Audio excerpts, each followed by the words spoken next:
Gary, a disappointing result, but positives to take from the match. Yeah, listen, I thought we started the game really well, probably as well as we've started the game, and up until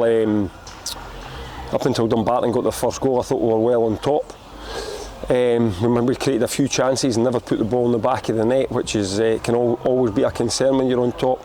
And then I think there was a period, maybe about 20 minutes in the first half, where we, for the first time really, we looked a little bit ragged defensively, whether it was not switching on at set plays or not getting back and getting organised quickly enough, or maybe even just tracking a runner.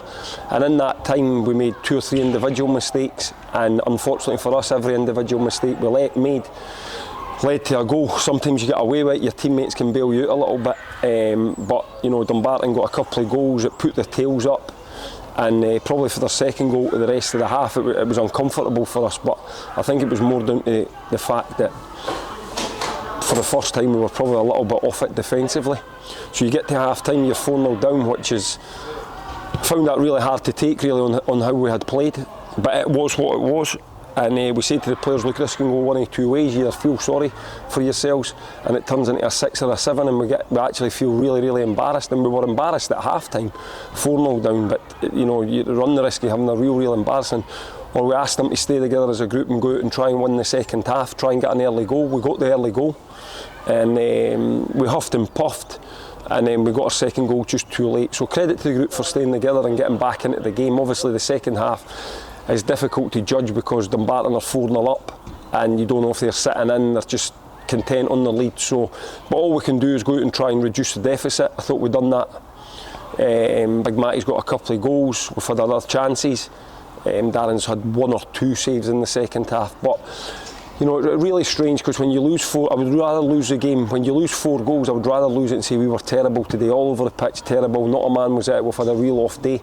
But I can't say that. I think there was a period in the game, maybe 20-25 minutes in the first half, out of 90, that's actually cost us big time today. You mentioned Matty there, he got a brace today, first 2 goals for the club. How do you think he can build on this now? Hopefully that'll give him confidence. You know, strikers are, their game is based on confidence. He got his penalty, and I thought in the second half he was better. I thought he was more lively in the second half, obviously a little bit of confidence for his penalty, and then his second goal's a great finish. And if you're using that as an example, we put an exact same ball in the first half and nobody was there. So that's what I'm saying to the players, you need to get into the areas to score. The balls are coming in, you've got to hit the right area, so we need to keep working on that. But great that the big man's up and running. Obviously Matty Yates is searching for a goal there. He's had a great shot at the end, the goalie's had a fantastic save, and then the balls keep bounced back off the post. But listen, credit to Dumbarton as well. They've came here, they've hung in when they've had to hang in, you know, the first 20-25 minutes. They've got a goal with their first real effort, that's given them a bit of confidence. They've built on that, and then every chance they've had, they've put the ball in the back of the net. So it can't all be me standing here saying hard lines. You've got to learn from it. You know, if you lose 4 goals or something that you're not doing right, we think we've identified quite quickly what that is. We've now spoke to the players about that, and I want a positive response on Tuesday, Thursday to go to Spartans and try and get a victory. We have to put this behind us. The players have to watch the game back, watch their highlights. I'll speak to 1 or 2 individuals on Tuesday, and it has to be positive and go and try and get a result on Saturday. We added Marley Sweeney Rose to the squad on Thursday. What do you think he'll bring to the squad? Yeah, hopefully competition for Kinley. You know, I think Kinley's been outstanding since he came in. Probably one of his quieter games today, and I think it's always important that you've got people to challenge you. You never want to think that you're going to play every week regardless of how you play. Marley's the job for Marley is to try and get in the team in front of Kinley. You know, we thought it was right today just to get him on the pitch, trained with us.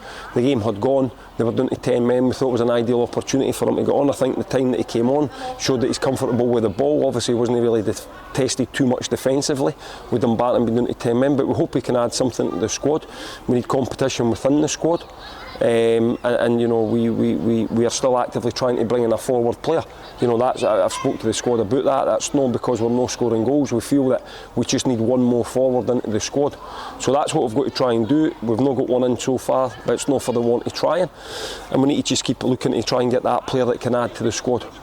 Looking forward to the Spartans next Saturday. How do you bounce back from today? Yeah, I think, listen, we have to focus on the good things, because there was a lot of good things, and you know, I'm not burying my head in the sand here. And if we had played really bad for the whole game, I'd have said to you we played really bad. There was a lot of good things that we want to continue. But obviously we'll have to look at the things that have happened today that haven't happened in the previous league games, and we need to make sure that they aren't repeated. So that's a challenge for us as a staff, that's a challenge for the group of players.